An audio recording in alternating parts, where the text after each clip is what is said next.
Good morning বন্ধুরা, I hope সকলে খুব ভালো আছো আর আমরাও বেশ ভালোই আছি। তো সোনালিস ক্যানভাসে সবাইকে জানাই অনেক অনেক স্বাগত। আমি সোনালি আর আজকে আরও একটা নতুন ব্লগ নিয়ে চলে আসলাম। তো আজকের ব্লগটা শুরু করলাম সকাল থেকে। ঘুম থেকে উঠে নিজে ফ্রেশ হয়ে প্রথমে স্নান সেরে নিয়েছি, কারণ আজকে আমরা সবাই মিলে যাব ঘুরতে।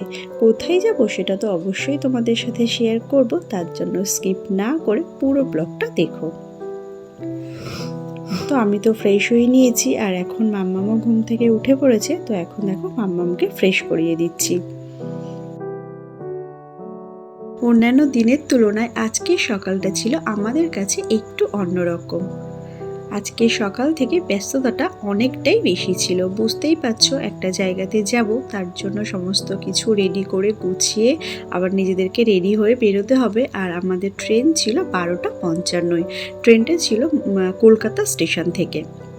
যদিও কালকে রাত্রে আমি সমস্ত লাগেজ গুছিয়ে রেখেছি, তা হলেও দেখবে কোথাও যাওয়ার থাকলে মনে হয় যেন গুছানো গাছানো যেন শেষই হয় না, এমনই একটা ব্যাপার। মনে হয় কোনো কিছু আবার বাদ পড়ে যাচ্ছে না। তো যাই হোক, সেই জন্যই কালকে রাত থেকে সমস্ত কিছু গুছিয়ে রাখা, আর যেগুলো দু একটা জিনিস বাদ পড়ে গেছে সেগুলো সকালেই গুছিয়ে নিয়েছি। আর এখন দেখো একটু তুলসী পাতার রস বের করে নিয়েছি, আর তার সাথে একটু মধু মিশিয়ে দিলাম, কারণ মাম্মামের না আবার একটু ঠান্ডা লেগে গেছে।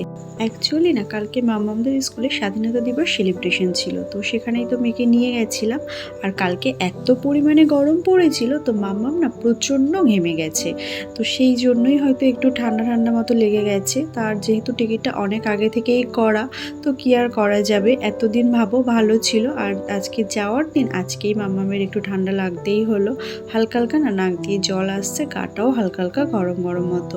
তো কি আর করা যাবে, ওই জন্য একটু তুলসী পাতার মধুর রস খাইয়ে দিলাম। আর এখন দেখো বিছানাটা গুছিয়ে নিচ্ছি। তেমন একটা কিছু প্রবলেম না, তো সেই জন্যই যাচ্ছি। যদি বেশি কিছু প্রবলেম হতো তাহলে হয়তো যাওয়াটা ক্যান্সেল করতেই হতো, এমনই একটা ব্যাপার। কারণ আমার মনে হয় ঘুরতে যাওয়ার থেকে আমার মেয়ের সুস্থ থাকাটাই অনেক বেশি ইম্পর্টেন্স, তাই না বলো? তো যাই হোক, এখন বিছানাটা সুন্দরভাবে গুছিয়ে নিচ্ছি, কারণ কোথাও যাওয়ার আগে না ঘর বিছানা সুন্দরভাবে গুছিয়ে পরিপাটি করে না রেখে গেলে না আমার যেন একদমই ভালো লাগে না। আর শুধু বিছানাই না, আমি চেষ্টা করি পুরো ঘরটাকেই সুন্দর পরিপাটিভাবে গুছিয়ে রেখে যাওয়ার। তো যাই হোক, আজকে না রান্নাটা সকালে মাই করে দিচ্ছিল। আর এদিকে দেখো আমি একটু জানালা দিয়ে দেখছিলাম যে বাইরের ওয়েদারটা কেমন ছিল, কারণ সকাল থেকেই না আজকে বেশ মেঘ হয়েছিল। বুঝতেই পারছো, কোথাও বেরোনোর থাকলে যদি বৃষ্টি নামে তো খুব বাজে ব্যাপার একটা। আর এদিকে দেখো লাগেজটাও গুছানো হয়ে গেছে। আর এখন মাম্মামকে একটু ভাত খাইয়ে দিচ্ছি। মাম্মামকে আজকে আর স্নান করাবো না, ওকে জাস্ট একটু মাথাটা ধুয়ে দেবো, আর তারপরে আমরাও ভাত খেয়ে নেব। এখন ঘড়ির কাঁটাতে বাজে 10টা 10:30 মতো। আর এখন বেরোনোর সময় তো তাড়াহুড়ো করে খুব বেশি ভাত খাওয়া যাবে না, অল্প অল্প করে খেয়ে নেব। আর একটু না ভাত গুছিয়ে নেব, কারণ 2টো 2:30টার দিকে তো আবার খিদে পেয়ে যাবেই, তো তখন খাওয়ার জন্য। আর আমরা ট্রেন থেকে নামতে নামতে ওই 4:30 5টা এরকম বেজে যাবে। আর ওদিকে আমার মাও ভাত নিয়ে আসবে, সেটা ওদের হয়ে যাবে। তো যাই হোক, এই দেখো মাম্মামের খাওয়ানো হয়ে গেছে, আর এখন আমরা রেডি হয়ে বেরিয়ে পড়েছি। তো এই দেখো এখন আমরা কলকাতা স্টেশন থেকে ট্রেনে উঠে পড়েছি, আর আমাদের ট্রেন এখন ছেড়ে দিয়েছে। তো যাই হোক, তার মাঝখানে আমি কোনো ভিডিও তোমাদের সাথে শেয়ার করতে পারিনি। তার কারণ হলো আমাদের বাড়ির থেকে বের হতে হতেই না একটু লেট হয়ে গেছিলো। তো খুব তাড়াহুড়ো করেই আমরা মধ্যমগ্রাম স্টেশনে পৌঁছাই। তারপরে একটা ট্রেন দাঁড়িয়েছিল, তো সেই ট্রেনে উঠে পড়ি, আর তারপরে বিধাননগরে নামি। সেখান থেকে আবার অটো ধরে আমরা কলকাতা স্টেশনে পৌঁছাই। আর এখন আমরা উঠে পড়েছি গৌড় এক্সপ্রেসে রামপুরহাট যাওয়ার জন্য। তো সকলেই খুব আনন্দ মজা করেই যাচ্ছিলাম। সবথেকে বেশি মজা করছিল আমার মেয়ে আর আমার দিদির ছেলে, কারণ ওদের এটা প্রথম এক্সপিরিয়েন্স এরকম এক্সপ্রেসে যাওয়ার। তো যাই হোক, আমরা দুপুরে খাওয়া দাওয়া করেছি ট্রেনের মধ্যেই, আর এখন দেখো আমরা নেমে পড়েছি রামপুরহাট স্টেশনে। যদিও এত কম সময়ের জন্য হয়তো রিজার্ভেশন করার কোনো দরকার ছিল না, তা হলেও ছোট ছোট বাচ্চারা যেহেতু ছিল, তো সেই জন্যই রিজার্ভেশন টিকিট কাটা হয়েছে। কলকাতা স্টেশন থেকে না খুব বেশি সময় কিন্তু লাগে না, জানো তো। ওই 3 ঘন্টা 3.5 ঘন্টা মতো আমাদের সময় লেগেছে। এর আগেও না আমি তারাপীঠে এসেছিলাম, তখন অবশ্য গাড়িতে এসেছিলাম, তো ট্রেনের এক্সপিরিয়েন্স একদমই ছিল না। তো যাই হোক, খারাপ লাগেনি, ভালোই লেগেছে। এর আগে না আমি যতবার এরকম রিজার্ভেশন ট্রেনে উঠেছি, ততবারই না আমি 2 দিন বা 3 দিন এরকমই জার্নি করেছি। যেমন আমি পাঞ্জাবে গেছিলাম, তারপর হরিদ্বারে গেছিলাম আর পুরীতে তো গেছিলাম। তো যাই হোক, এটা হচ্ছে 3 ঘন্টার জার্নি একটা, তো খারাপ লাগেনি। এই দেখো এখন রামপুরহাট স্টেশন থেকে আমরা মানে হোটেলের দিকে যাব, তো অটোতে করেই যাব। আর হোটেলটা না আমাদের আগে থেকেই বুক করা ছিল। তো এই যে দেখো আমরা এখন হচ্ছে নেমে পড়েছি অটো থেকে, আর এই যে এখন হেঁটে হেঁটে যাচ্ছি আমরা হোটেলের দিকে। তো তোমরা অনেকেই হয়তো বুঝতে পেরেছো যে আমি কোথায় যাচ্ছি। হ্যাঁ গো, আমি এসেছি তারাপীঠে তারা মায়ের পুজো দেওয়ার জন্য। আর এই যে দেখো আমি এখন চলে এসেছি হোটেলে। তো যাই হোক, আমাদের হোটেলে পৌঁছাতে পৌঁছাতে বেজে গেছিলো ওই 5টা 5:30 মতো। তো তারপরে ফ্রেশ হয়ে রাত্রে খাওয়া দাওয়া করে ঘুমিয়ে পড়েছিলাম, কোনো ভিডিও করা হয়নি। এটা হচ্ছে তার পরের দিন সকালের ভিডিও। আর আমি না খুব বেশি ভিডিও করতে পারিনি, কারণ বুঝতেই পারছো ঘুরতে এসেছি, আনন্দ মজা করে দিনগুলো কাটিয়েছি। আর লাস্ট একদিন তো মানে অসুস্থ জ্বর এইসব নিয়েই কাটিয়েছি। তো সব মিলিয়ে মিশিয়ে খুব বেশি ভিডিও আমি করতে পারিনি, যেটুকু করেছি সেটুকুই তোমাদের সাথে শেয়ার করছি। এটা হচ্ছে তার পরের দিন ওই 11টা 11:30 মতো বাজে। তো এখন দেখো আমি ব্রেকফাস্টটা সেরে একটু ব্যালকনিতে এসে বসেছিলাম। বেশ ভালো লাগছিল বাইরের ভিউটা দেখতে। তো এখন ঘড়ির কাঁটাতে বাজে ওই 4:30 5টা মতো। আর দেখো আমরা সবাই মিলে রেডি হয়ে বেরিয়ে পড়েছি সাইট সিনগুলো দেখতে। তারাপীঠে কিন্তু খুব বেশি সাইট সিন দেখার কিছু নেই, তো যাই হোক যেগুলো আছে সেগুলোই দেখার জন্য আমরা বেরিয়ে পড়েছি। তোমরা তো জানোই এখন সমস্ত মন্দিরে ফোন অ্যালাউ থাকে না, তো এই মন্দিরেও পরিষ্কার লেখাই ছিল যে কোনো রকম ছবি তোলা যাবে না। তো সেই জন্য মন্দিরের বাইরে যেটুকু মানে তুলতে পেরেছি সেটুকুই তোমাদের সাথে শেয়ার করলাম। আর এই মন্দিরটা না অনেকটা ছিল মানে পুরীর জগন্নাথ দেবের যেমন মন্দির, তো সেই মন্দিরেরই মতো। তো এই যে দেখো জগন্নাথ দেবকে একটু তোমাদেরকে দেখিয়ে দিলাম। আজকে না আমরা মোটামুটি 6টা স্পট ঘোরার জন্য বেরিয়েছিলাম। তো 3টে 4টে স্পট ঘোরার পর না সন্ধ্যা নেমে গেছিল। আর আজকে এত পরিমাণে বাইরে মানে রোদ ছিল, তো সেই জন্য তাড়াতাড়ি করে বেরোনো যায়নি। বেরোতে বেরোতে ওই 5টা 5:30 মতো বেজে গেছিলো। তো যাই হোক, ওই মন্দিরটা দেখার পর দেখো আরও একটা মন্দিরে চলে এসেছি। এই মন্দিরটা ছিল মায়াপুরের ইস্কন মন্দিরের আদলে তৈরি। তো এর ভিতরে রাধা গোবিন্দ ছিল, খুব সুন্দর ছিল জানো তো। মন্দিরের ভিতরটা তোমরা যারা দেখেছো তারা হয়তো জানো, খুবই সুন্দর ছিল। আমার তো ভীষণই ভালো লেগেছে। আর এখানে না খুব সুন্দর একটা প্রসাদও বিতরণ করা হচ্ছিল। যেহেতু আজকে একাদশী ছিল, তো সেই জন্য না সাবুর পায়েস করে সমস্ত দর্শনার্থীদেরকে দেয়া হচ্ছিল। তো ভীষণই ভালো লেগেছে খেতে। আর চলো তোমাদেরকে একটু মন্দিরের ভিতরটা দেখাই। এই মন্দিরের ভিতরে ফোন অ্যালাউ ছিল, তো সেই জন্যই তোমাদেরকে দেখাতে পাচ্ছি। মন্দিরের ভিতরটা এতটাই সুন্দর ছিল, তো মনে হচ্ছিল যেন বেশ অনেকটা সময় এখানে বসে থাকি, অনেকটা সময় কাটাই।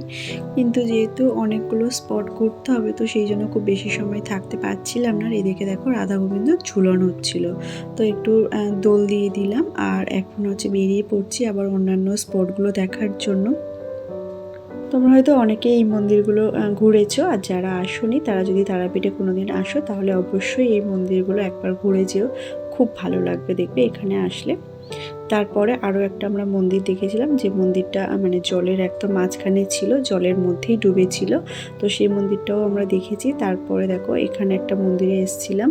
তো এই মন্দিরে একদমই ফোন অ্যালাউ ছিল না, মানে ফোন জমা দিয়ে তারপরে মন্দিরের ভিতরে ঢুকতে হচ্ছিল।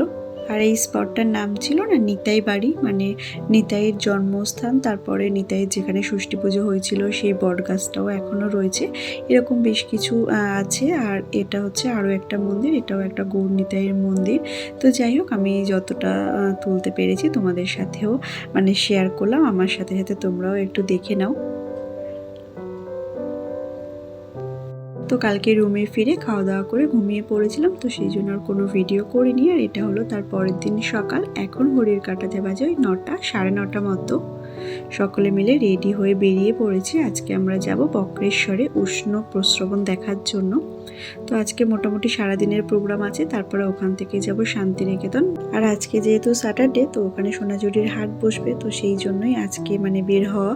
তো যাই হোক, সকাল থেকে উঠে একদম ভিডিও অন করতে পারিনি, কারণ খুব তাড়াতাড়ি করে রেডি হয়েছি। তারপরে মাম্মামকেও রেডি করা, আর তারপরে 9টা 9:30-র মধ্যে ব্রেকফাস্ট সেরে বেরিয়ে পড়েছি। আমাদের হোটেল থেকে এখানে পৌঁছাতে পৌঁছাতে ওই সময় লেগে গেছিলো 3 থেকে 3.5 ঘন্টা মতো।